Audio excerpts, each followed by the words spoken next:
Don't pick up the phone, you know he's only calling 'cause he's drunk and alone too. Don't let him in, you have to kick him out again free. Don't be afraid, you know you're gonna wake up in his bed in the morning. Pancasila sebagai falsafah hidup bangsa Indonesia. Bismillahirrahmanirrahim. Assalamualaikum warahmatullahi wabarakatuh. Mari kita simak video berikut. Latar belakang masalah Pancasila sebagai falsafah hidup bangsa Indonesia merupakan meningkatkan, membangkitkan, mengingatkan kembali pada para jajaran pejuang negara yang sebelumnya sudah gugur mendahului kita, seperti Bapak Presiden pertama kita yaitu Bapak Insinyur Soekarno ketika memikirkan ide filosofi Gondroslak. Pemikiran ini sejalan dengan usaha atau tindakan yang dilakukan untuk menjumpai nilai-nilai filosofis yang menjadi ciri khas kepribadian atau jati diri bangsa Indonesia. Pemikiran yang berubah dalam gagasan yang dimulai dari penyidangan BPUPKI hingga pada pengesahan Pancasila oleh PPKI tergolong ke dalam satu diantaranya kejadian signifikan agar menciptakan atau menjumpai Pancasila sebagai metode falsafah hidup bangsa Indonesia. Meskipun demikian, sistem filsafat yaitu metode yang berlangsung secara terus-menerus tanpa jeda sehingga penugasan awal yang diciptakan atau diprakarsai oleh para founder negara menjadi bahan utama yang dapat dan akan terus-menerus menginovasi dan menginspirasi para pembaca berikutnya, yang tergolong sekumpulan pemikiran yang menempatkan pengamatan terhadap Pancasila sebagai sistem filsafat bangsa Indonesia, yaitu Notonegoro, Soejanto, Poes, Powardoyo, Sastra Prateja. Maka dari itu, hendak didiskusikan posisi Pancasila sebagai metode falsafah dengan bermacam-macam jenis ajaran para tokoh yang kesepakatannya dari konsep pokok filsafat. Kenapa pelajaran perguruan tinggi harus paham terhadap Pancasila sebagai filosofis? Dengan alasan mata pembelajaran Pancasila di kampus meminta atau menggugat semua mahasiswa agar dapat berpikir secara open-minded, berpikir secara serius, berpikir yang teratur dengan cara menyeluruh, dengan lengkap atau universal yang berkaitan dengan karakteristik pemikiran filsafat. Setelah mendengarkan penjelasan ini, diharapkan para pendengar mampu mengembangkan sikap sebagai berikut: memiliki sikap toleransi tolong-menolong di bidang keagamaan dan budaya, memahami sudut pandang orang lain, membangun dan meningkatkan tabiat Pancasila yang mengaktualisasi untuk bersifat terus terang, taat, bertanggung jawab, memperhatikan, patuh, ramah lingkungan, tolong-menolong, tenang, memberi tanggapan atau menanggapi dan bertindak lebih aktif, dapat dipercaya dengan tekad yang dipilih bersumber dari perundingan masyarakat, mengerti, menyelidiki, menguraikan, dan menjabarkan kenyataan sila-sila Pancasila serta asas yang terdapat dalam berbagai pola pemikiran menjadi aktual, bertingkah dan berperilaku, mengolah hasil kerja keras sendiri dengan dikumpulkan menjadi rancangan yang tersusun tentang Pancasila yang hidup dalam pola kehidupan di Indonesia. Beranjak pada isi materi yang pertama, yaitu memahami falsafah hidup bangsa Indonesia. Di sini mempunyai dua penjelasan. Yang pertama yaitu definisi falsafat. Falsafat jika ditelusuri asal katanya berakar dari bahasa Yunani kuno. Istilah ini terbentuk dari dua kata bermakna philo atau philos yang bermakna kecintaan dan atau hasrat, sedangkan sophia yang memiliki arti akal sehat, kebijaksanaan atau pencarian kebenaran hakiki. Dengan demikian, filsafat dapat diartikan sebagai kecintaan pada kebijaksanaan atau hasrat untuk menemukan kebenaran sejati. Ajhadi memberikan penjelasan lebih lanjut bahwa kata filosofia bisa juga berasal dari kata kerja filosofien yang maknanya adalah mencintai kebijaksanaan. Namun, ada pula yang berpendapat bahwa filosofia berakar dari kata kerja pilien, mencintai, atau kata benda pilia, cinta, yang digabungkan dengan sophia, kearifan. Dalam bahasa Inggris, kita mengenal istilah filosofi yang sering diterjemahkan sebagai cinta kebijaksanaan.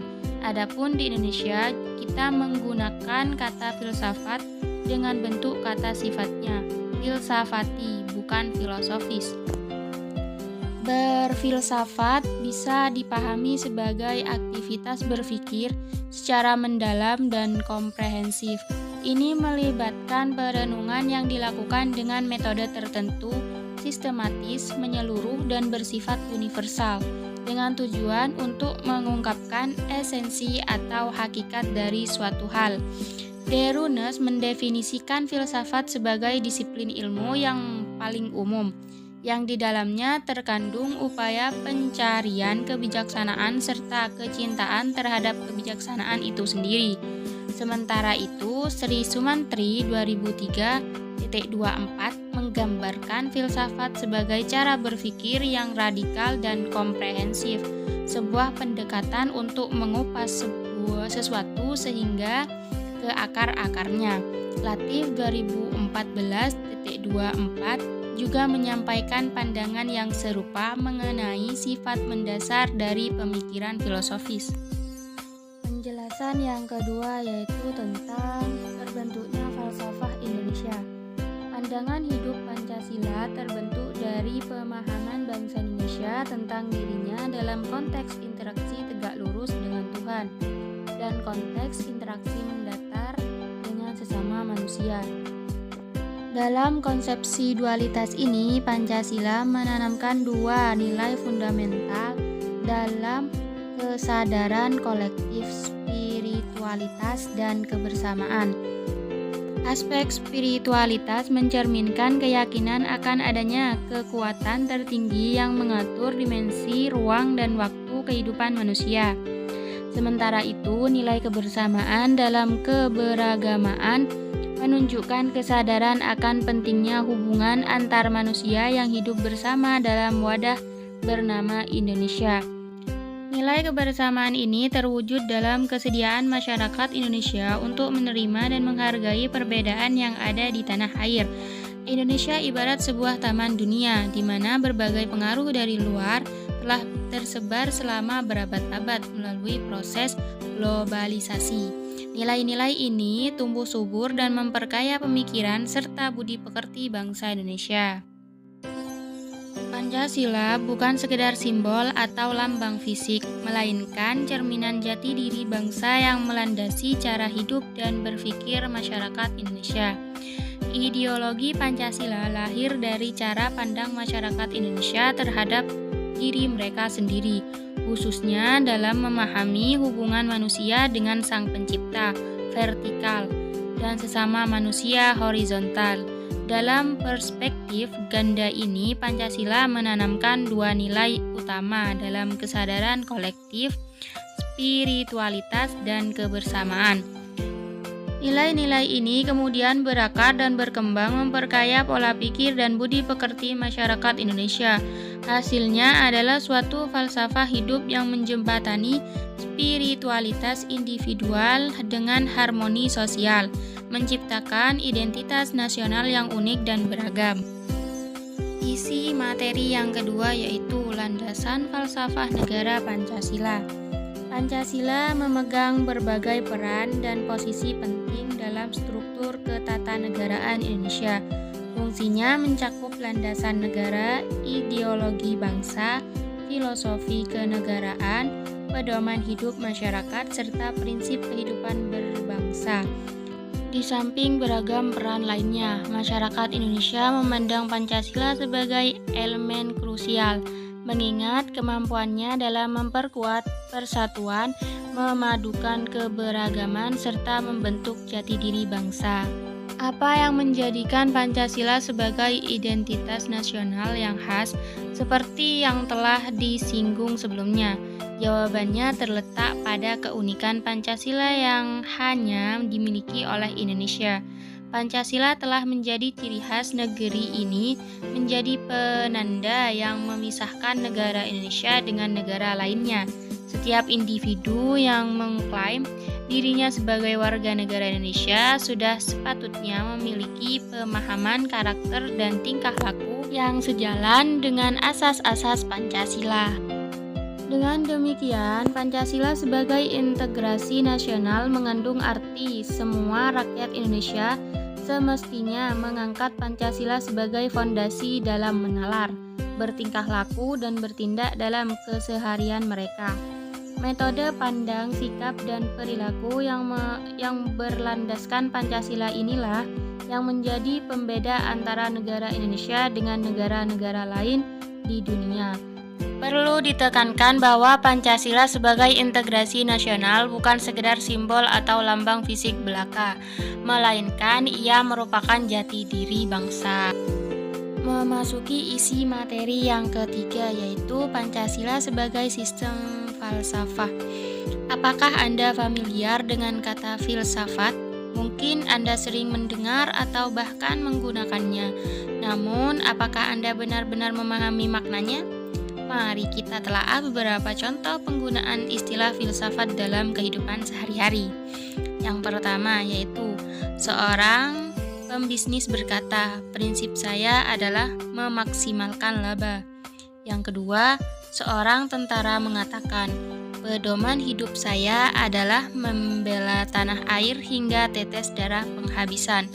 Yang ketiga, ada ungkapan, "Pancasila adalah landasan filosofis negara yang menjiwai seluruh perundang-undangan." Yang keempat, seorang polisitis mengatakan, "Misi saya adalah memperjuangkan aspirasi rakyat."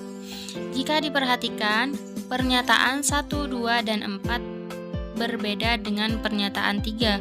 Untuk memahami perbedaan ini, mari kita lihat definisi filsafat menurut Titus, Smith, dan Nolan berdasarkan karakteristik dan fungsinya. Yang pertama yaitu filsafat sebagai kumpulan sikap dan keyakinan tentang hidup yang umumnya diterima tanpa kritik. Definisi informal. Yang kedua, filsafat sebagai proses evaluasi kritis terhadap keyakinan dan sikap yang dipegang teguh.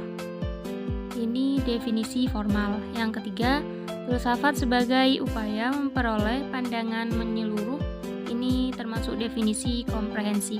Yang keempat, filsafat sebagai analisis logis bahasa dan penjelasan makna kata serta konsep.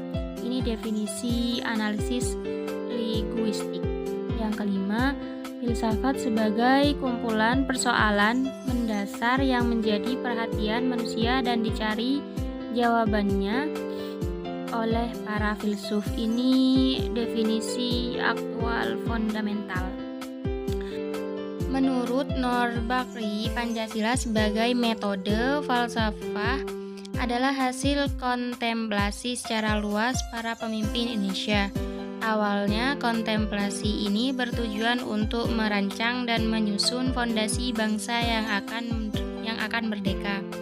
Hasil pertimbangan ini diperoleh dari penyelesaian kriteria pemikiran falsafah, antara lain, yang pertama, koheren, yaitu bagian-bagian Pancasila saling melengkapi dan tidak bertentangan. Yang kedua, komprehensif, Pancasila mencakup seluruh aspek kehidupan masyarakat Indonesia. Yang ketiga, fundamental, yaitu Pancasila menyentuh inti terdalam hubungan manusia dengan diri sendiri, sesama, dan Tuhan. Yang keempat yaitu spekulatif, yaitu Pancasila berawal dari pemikiran yang selanjutnya diuji ketetapannya melewati musyawarah panjang di BPUPKI hingga PPKI. Poin isi yang keempat yaitu dasar pemikiran falsafah negara dalam Pancasila. Pancasila sebagai suatu sistem falsafah mencakup beberapa fondasi penting. Pada hakikatnya, setiap pemikiran memiliki pijakan uniknya dalam merekonstruksi gagasan-gagasan yang terkandung dalam realitas Pancasila. Dalam menganalisis dasar Pancasila sebagai sistem filosofis, kita dapat menelaah ekstensi Pancasila itu sendiri. Landasan ini dapat dijabarkan menjadi: yang pertama yaitu falsafah Pancasila sebagai genetivus objektivus yang mengacu pada keberadaan objek Pancasila. Konsepsi ini mengingatkan bahwa nilai-nilai Pancasila dijadikan sebagai objek pencarian landasan filosofisnya dengan mengacu pada sistem dan cabang filsafat yang berkembang di dunia barat. Yang kedua yaitu landasan keberadaan Pancasila sebagai genetivus subjektivus. Konsep ini merujuk pada keberadaan subjek Pancasila. Aku manusia memposisikan Pancasila sebagai subjek a priori absolut atau simbol cakrawala prinsipal. Yang ketiga yaitu ada dalam dirinya Pancasila yang menandakan bahwa eksistensi Pancasila terkandung dalam dirinya sendiri. Konsep ini menunjukkan bahwa dalam kesatuan rumusan yang termuat dalam kelima sila pada dasarnya berlandaskan pada sila-sila itu sendiri. Yang keempat yaitu fondasi ontologis dapat menjadi titik tolak pemikiran filosofis Pancasila. Ontologi sebagai salah satu cabang filsafat mengkaji esensi berbagai fenomena secara umum. Dalam disiplin ini kita memiliki sifat terdalam dari eksistensi meliputi elemen-elemen abstrak dan universal. Yang kelima yaitu studi ontologis kerap dipandang sebagai bidang keilmuan paling komprehensif. Hal ini disebabkan oleh cakupan objek kajiannya yang luas, meliputi aspek ekstensif atau keseluruhan bagian dan intensif atau seluruh dimensi. Perspektif ontologis Pancasila dapat dimulai dengan memahami manusia sebagai entitas ganda individu sekaligus makhluk sosial. Poin inti yang kelima yaitu ciri-ciri yang bersifat kefilsafatan. Filsafat tidak meneliti struktur objek dan bagaimana objek itu ada, sebagaimana ilmu pengetahuan umumnya. Filsafat selalu menyelidiki hakikat objek tersebut, berusaha menggali inti hakikatnya dengan pemikiran yang mendalam dan mendasar hingga ke akar-akar terakhirnya. Filsafat tidak sama dengan agama, karena agama didasarkan pada wahyu ilahi, yang merupakan pernyataan Tuhan kepada umatnya. Sebaliknya, filsafat tidak berlandaskan pada wahyu ilahi, melainkan selalu menggunakan rasio atau akal budi yang murni. Dari penjelasan tersebut dapat disimpulkan bahwa objek kajian filsafat mencakup: yang pertama yaitu objek material, yaitu suatu yang menjadi fokus kajian filsafat baik berupa materi konkret seperti manusia, alam, benda, dan binatang, maupun hal-hal abstrak seperti nilai-nilai, ide, ideologi, moral, dan pandangan hidup. Yang kedua yaitu objek formal, adalah cara pandang terhadap objek material, misalnya dari perspektif nilai, aksiologi, pengetahuan, epistemologi, keberadaan ontologi, perilaku baik dan buruk, etika, serta keindahan estetika. Filsafat khusus mencakup bidang-bidang tertentu seperti filsafat sosial, filsafat hukum, filsafat bahasa, dan filsafat Pancasila yang membahas hal-hal yang sifatnya lebih spesifik. Dari pengertian filsafat tersebut dapat dikenali ciri-ciri pemikiran kefilsafatan sebagai berikut. Yang pertama, kritis, yaitu selalu mempertanyakan segala sesuatu termasuk masalah-masalah dan fenomena yang dihadapi manusia. Yang kedua, radikal, yaitu tidak berhenti pada fakta-fakta yang khusus dan empiris, tetapi menggali hingga inti terdalamnya, yaitu hakikat dan dari sesuatu tersebut. Yang ketiga, konseptual, yaitu tidak hanya sebatas pada persepsinya saja, tetapi merupakan kegiatan akal budi yang menyusun konsep-konsep berdasarkan generalisasi dan abstraksi dari hal-hal khusus. Yang keempat yaitu koheren, yaitu berpikir secara sistematis dan runtut dengan unsur-unsur yang tidak saling bertentangan atau terpisah. Yang kelima yaitu rasional. Pemikiran dapat diterima oleh akal sehat manusia secara logis.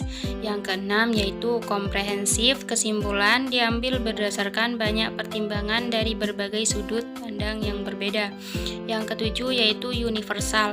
Berlaku umum bagi seluruh umat manusia, tidak terbatas oleh ruang dan waktu.